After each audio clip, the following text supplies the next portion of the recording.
Hello and welcome. Today we'll be teaching you how to hacky sack. Alright, so first we're going to be teaching you the basics, so we're in the cognitive stage, and first of all you want to put your hacky sack in your hand as flat as you can. So like this. I don't know if you guys can see, but like it's flat, like that. So you want to hold the flat hacky sack in one hand, and you want to throw it up just above your head. After that, throwing it up and down, just above your head, then you want to try and hit it on the flattest part of your foot, mainly there or here. So it's like kind of like this.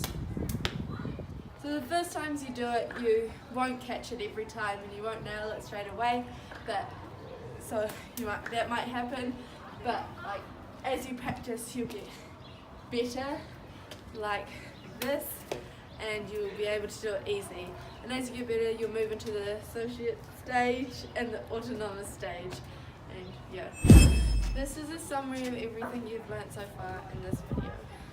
So first, you'll be trying to throw it above your head, just above your head. Keep going up and down like that. Then you want to try do that, and you might not get it the first few times, but as you practice you'll get better and better. This is the end of our tutorial. Thanks for watching. Please like and subscribe.